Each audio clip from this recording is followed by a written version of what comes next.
Hi guys, and welcome back to A Dinosaur in the Library. I'm Dawn, and I'm here to ramble about books. Specifically, I'm here to ramble about a book haul. And actually, I didn't spend a dime on any of these. Somebody was getting rid of a bunch of books, and I happened to get to go through them, and I was very excited by this because there was quite a lot of queer literature in the stuff they were getting rid of, and I did pick up several choice bits.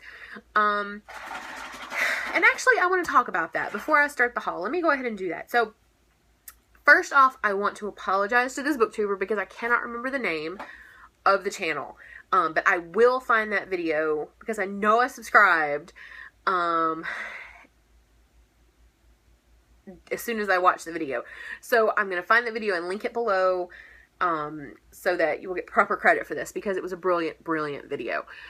And it was talking all about queer literature and this sort of code of silence on Booktube about it.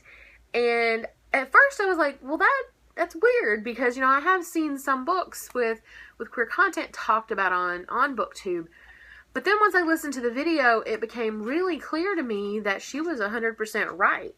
And then I was thinking back to when I started my channel, and I think in the very first video, or no, not in the very first video, maybe, at least in the Booktuber newbie tag, there's a question about, what do you bring to Booktube, and I mentioned, LGBTQ content, and that I hadn't really seen that a lot on Booktube, even though, my experience of Booktube hadn't been very broad at that point. But it's gotten broader along the way, and I still haven't really seen a whole lot of it. And I thought it was just me. I thought I had just not located the channels. But apparently it's just missing in chunks. And she talks about this specifically in terms of books that have queer content and that are actually very popular and widely read on Booktube, but the fact that they have queer content is just completely ignored. Like, it's just not talked about.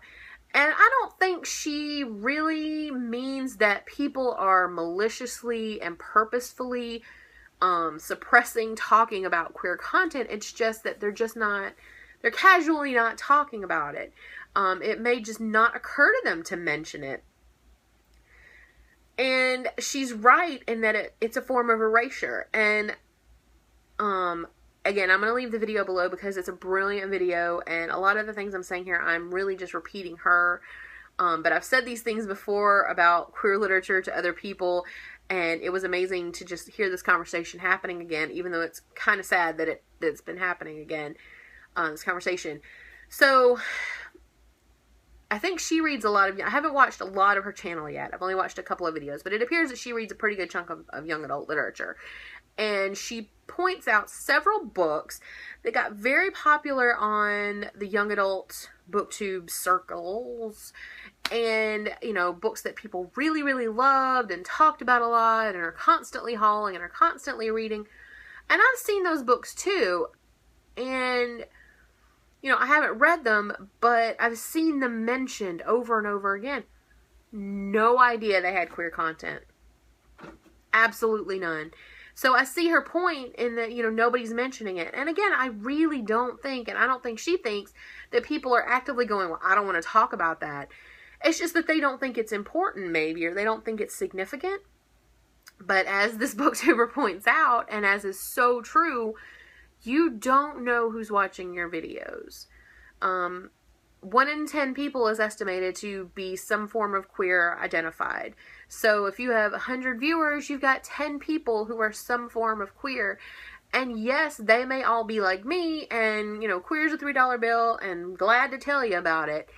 And, fully capable and fully, actively seeking out LGBTQ literature and reading it and all this. I mean, hell, I study it in my program. That's my main focus of research. But they may also be a 15-year-old or a 25-year-old even, or a 50-year-old who's just coming out and who really, really needs to see these positive representations in the literature. And they're not finding them because no one is mentioning it.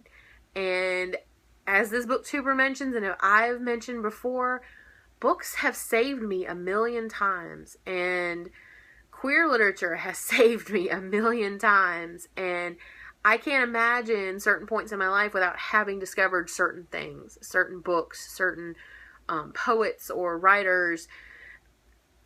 And if you're reading a book and it has queer content and you loved it, that's excellent. And talk about how much you loved it.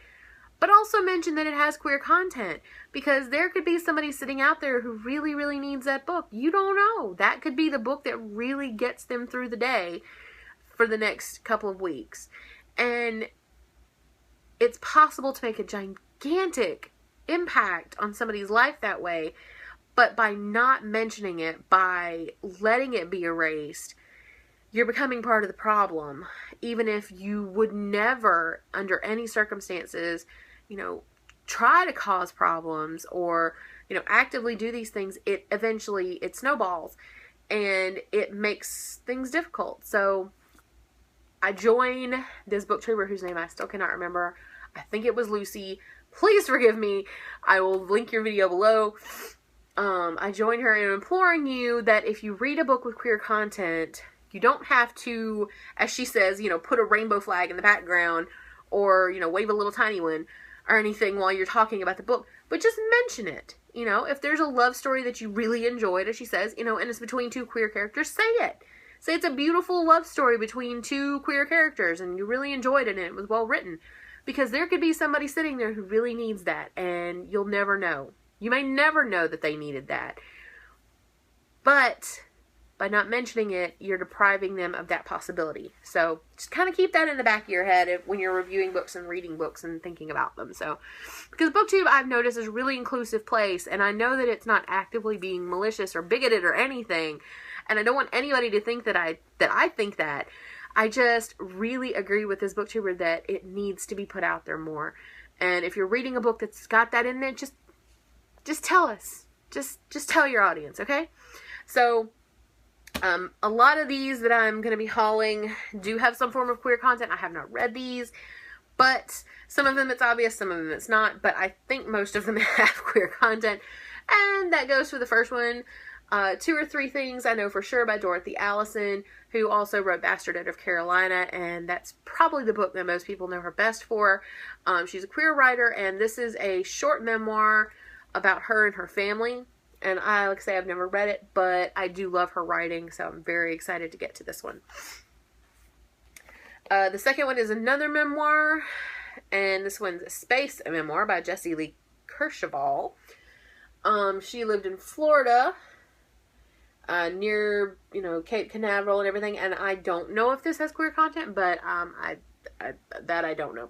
But it's a memoir, and it sounded interesting, and it was free, so you can't beat free, right? There's nothing better than books unless it's free books. So, plus I like the cover.